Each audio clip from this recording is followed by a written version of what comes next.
لله رب العالمين وصلى اللهم وسلم وبارك على سيدنا محمد وعلى آله وأصحابه أجمعين. Chères sœurs, chers frères, salam alaikum wa rahmatullahi wa barakatuh. Aujourd'hui, j'ai choisi de prolonger la droite et de continuer à vous entretenir sur la notion d'abrogation. On a commencé par scruter cette thématique à travers le verset coranique de la sourate La Génisse, le verset 106, et on a vu que l'abrogation mentionnée dans ce verset n'avait rien à voir avec l'abrogation intracoranique, mais elle est en rapport avec abrogation entre tenants de la civilisation, tenants du flambeau de l'enseignement universel.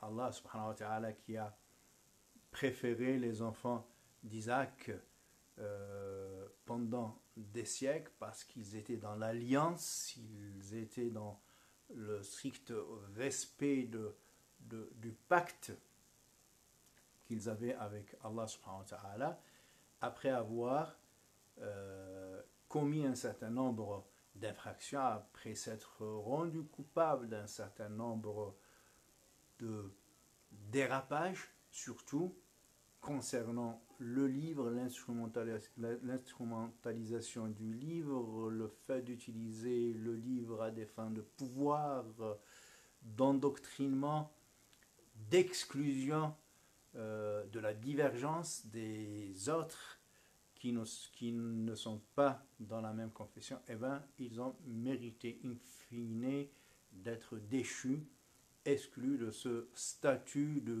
guide spirituel universel pour être remplacé par une autre communauté. Donc l'abrogation, elle s'est faite sur le mode de l'alternance à ce poste, à ce statut de rayonnement universel. Et j'avais dit bien sûr que même les enfants d'Ismaël qui ont succédé aux enfants d'Isaac n'étaient pas contre cet évincement. S'ils commettent la même chose, s'ils produisent les mêmes erreurs, eux aussi, ils seront traités de la même manière et donc évincés, écartés pour céder les places, pour céder la place à un autre peuple qui va être plus proche de Dieu, de ses valeurs, aimer Dieu, se faire aimer par Dieu, soutenir le bien, le beau, le vrai, le juste, et résister au faux, au mensonge, au mal, au laid, à l'injuste, aux inégalités, et consacrer sa vie dans cet engagement, quelle que soit la récalcitrance, quelle que soit l'opposition qui leur sera faite. Et donc, voilà, et j'ai cité le verset de la sourate, c'est le festin, Al-Ma'ida. Celui qui apostasie, qui montre ses talents à Dieu, qui démissionne de sa mission, eh bien, Allah le fera disparaître, c'est-à-dire le laisser vivre jusqu'à disparaître, jusqu'à s'éteindre, et le fera remplacer par notre peuple. Et il a cité leur qualité et leur portrait éthico-moral. Voilà. Après avoir expliqué la notion d'abrogation dans ce verset coranique 106 de la sourate La Génisse, on a enchaîné par un exemple qui était souvent cité par les tenants de cette thèse en guise d'exemple d'abrogation, et on a passé en défilé, on a fait défiler les 4 paragraphes coraniques qui ont traité de la boisson alcoolisée. On a vu qu'il n'y avait aucune incompatibilité entre les versets pour recourir à cette pseudo-abrogation. Les versets appartenaient à un seul continuum et se tenaient les uns aux autres, et chacun portait la même valeur de l'interdiction de la boisson enivrante, mais à un certain degré de clarté. Donc, à commencer par le clair obscur, le clair, jusqu'à l'éclatant, l'évident, donc le dernier verset, dans lequel Allah subhanahu wa ta'ala a rendu interdite cette boisson enivrante de la manière la plus explicite, la plus évidente et la plus percutante possible. Donc, il n'y avait pas lieu de recourir à cette abrogation parce qu'il n'y avait pas d'incompatibilité entre les versets coraniques. Aujourd'hui, la thématique choisie, elle est autrement plus importante que la boisson enivrante parce qu'elle traite de la condition des musulmans et de la manière de construire un vivre ensemble avec les autres en bonne intelligence, dans la complémentarité et pas dans l'adversité exclusive. Les tenants de cette doctrine de l'abrogation ont prétendu qu'un seul verset, il est vrai, il a été révélé vers la fin de l'apostolat du prophète, vers la 23e année de la prophétie, de l'apostolat du prophète, et donc il est arrivé après d'autres versets. Ce verset, c'est le 5e verset de la sourate Tawbah, qualifié de verset du sabre, qui aurait abrogé tous les autres versets révélés antérieurement, précédemment. Donc lui, parce qu'il est en incompatibilité avec les autres versets, il les aurait tous anéantis, vidés et abrogés. Donc tous les versets qui parlent de la courtoisie, de l'élégance, de la tolérance, du choix des mots lorsqu'on converse avec la divergence, la diversité. Donc tous les versets qui ont traité de la gestion de l'altérité c'est l'autre, tout ce qui est autre, ce verset du sabre aurait à leurs yeux, selon leur doctrine, aurait abrogé tous les autres versets, tels que par exemple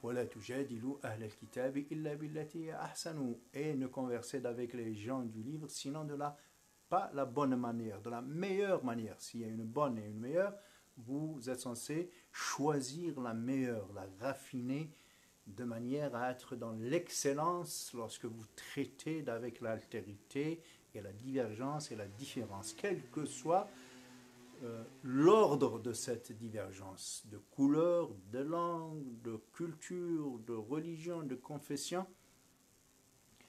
Vous êtes censé être dans cet impératif, dans cette exigence de courtoisie et d'élégance. Ud'u ila sabili rabbika bil hikmati wal maw'izati al hasana wajadilhum billati ahsan. Donc fais le beau témoignage vers le sentier de Dieu en utilisant la sagesse, la belle exhortation et l'entretien et la conversion la plus instructive, la plus constructive possible. Et donc d'autres versets aussi, selon cette école, auraient été abrogés par et lorsque, donc c'est le 5e verset de la sourate 9, sourate Tawbah, et lorsque les mois sacrés se seront écoulés, cherchez les associateurs, tuez-les là où vous les croisez, emprisonnez-les, barricadez-les, c'est-à-dire appliquez-leur des boycotts, des wahsuruhum,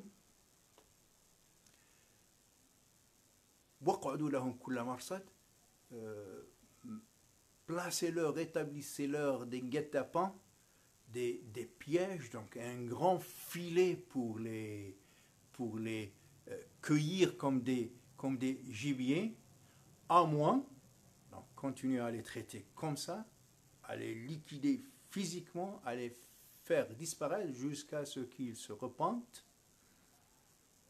c'est-à-dire deviennent musulmans, accomplissent la prière, s'acquittent de l'impôt purificateur, l'impôt légal. S'ils le font, en ce moment, vous pouvez leur laisser le chemin libre et les libérer et ne point les inquiéter car Allah est tout pardon et tout miséricorde.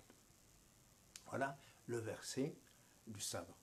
En fait, Allah subhanahu wa ta'ala, il parle des associateurs et on a l'impression que ce verset est extensible à toute l'altérité, à tous ceux qui ne croient pas comme nous, alors qu'il n'en est rien. C'est pas vrai, parce qu'il y a un très grand nombre de versets, même dans cette sourate, la sourate 9, qui disent exactement le contraire. Donc ce verset n'est pas et ne doit pas être extensible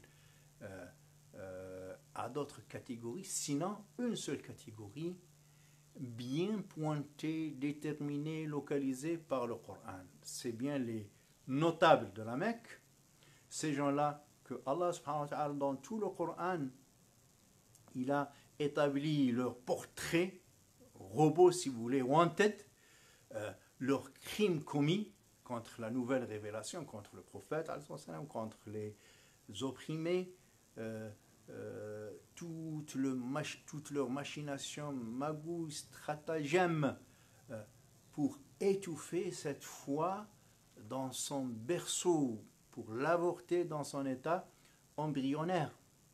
Car là, justement, il énumère, il nous fait l'inventaire de leur chef d'inculpation pour nous dire pourquoi leur jugement a été à ce point sévère. Mais c'est un jugement ponctuel contre une catégorie qui appartient à une histoire et ne doit nullement être extensible et extrapolé à d'autres catégories. Dans le même verset, ne combattez-vous pas des gens qui ont rompu leur pacte, qui ont déshonoré leurs engagements, qui ont essayé d'expulser le prophète de chez lui, et ce sont eux qui vous ont entamé, qui ont commencé les hostilités, la répression dans un autre verset. Et quand ces gens-là, visés par ce verset, manigançaient contre toi, élaborer leur complot, leur conspiration afin de t'emprisonner, de te mettre à mort, ou de t'expulser. Mais Allah subhanahu wa ta'ala a déjoué leur filet, leur stratagème et t'en a soustrait de leur machination indemne. C'est Allah qui a pris ta protection. Et d'autres versets encore. Donc il y a des chefs d'inculpation et là il s'agit d'un jugement, d'un rendu de justice divin à l'encontre de ces gens-là. Mais l'altérité, l'autre qui ne croit pas comme moi, Ibn Taymiyyah a commis une épître pour développer la réflexion sur la motivation du conflit militaire entre les musulmans et les autres. Est-ce que la nature du conflit entre les musulmans et les autres, le conflit militaire, est d'ordre confessionnel, religieux, parce qu'ils ne croient pas comme nous, ou elle est d'ordre hostilité, agression?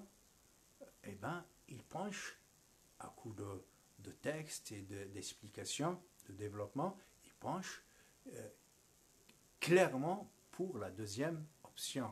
On ne rentre pas en guerre avec l'autre parce qu'il n'est pas comme moi. On se trouve obligé à faire la guerre lorsque l'autre m'agresse, il veut me coloniser, me déposséder de ma terre, m'écraser, m'obliger, m'inquisitionner, me contraindre à adopter une foi qui n'est pas de mon choix. Voilà. Mais sinon, la valeur fondamentale, si vous voulez, la règle, c'est de vivre en bonne intelligence avec l'autre. La sourate Al-Mumtahana, dans le 7e verset, est claire. Allah ne vous interdit pas de vous lier d'amitié, de construire un vivre ensemble avec les autres, lorsque ils ne se rendent pas coupables de vouloir changer votre religion, de vous imposer une autre foi, qu'ils ne vous pourchassent pas de chez vous. Et donc, ces gens-là, vous pouvez vivre avec eux en bonne intelligence. Nul grief ne vous est fait. En revanche, ceux qui érigent comme mode de vie, comme stratégie de vie, de vous faire changer de religion, de vous expulser de chez vous, de manigancer avec les autres et comploter avec eux pour vous ravir votre identité, ah ben, ces gens-là, je vous mets en garde contre eux. Ne vous laissez pas entraîner dans leur filet et dans leur conspiration. Donc on voit bien qu'il n'y a pas lieu de vivre en hostilité avec les autres. Au contraire, Allah subhanahu wa ta'ala nous dit dans le Coran, je vous ai créé hommes et femmes, je vous ai multiplié en nations, peuples, cultures et autres, afin que vous vous entreconnaissiez. Même dans la sunna du prophète, dans la sira du prophète, alayhi salatu wassalam, dans la trêve de Hudaybiyah, lorsque les notables de Quraysh justement étaient venus pactiser avec lui, faire une trêve, ils lui ont demandé, il a souscrit à leur demande, il a obtempéré. Lorsque des gens viennent de la Mecque vers Médine pour se convertir, ne les accepte pas. Donc tu les laisses dans la nature, tu les refoules, tu les reconduis à la frontière. Et lorsque des gens viennent de chez toi, des croyants de Médine, vers la Mecque, en revenant à leur religion initiale, c'est-à-dire le polythéisme, tu les laisses partir librement. Et bien, le prophète a accepté cette condition qui est en apparence inique, injuste, parce qu'elle va dans la direction de la foi musulmane. Quelqu'un qui veut changer, qui se ravise, qui ne veut plus rester musulman, qui veut renouer avec son passé, libre à lui, bon, grand bien lui fasse, comme on dit. Le contraire, c'est vrai, c'était vraiment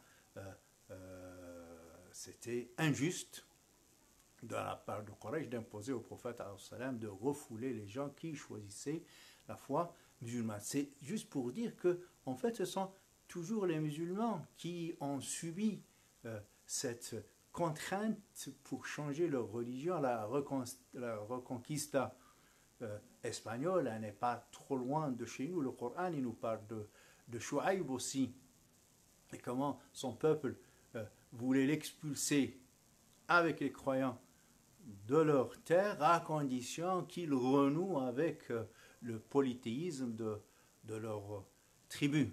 Voilà, très brièvement, une idée sur cette hypothèse, cette idée hypothétique qu'un verset coranique, le 5e de la Sourate Tawbah, aurait abrogé tous les versets qui font l'honneur de l'islam et l'importance d'une religion, la valeur d'une religion, en fait, se mesure à la place qu'elle laisse à l'autre, la manière de gérer l'altérité. Voilà. أقول قولي هذا وأستغفر الله لي ولكم فاستغفروه تجدوه غفورا رحيما ويا فوز المستغفرين.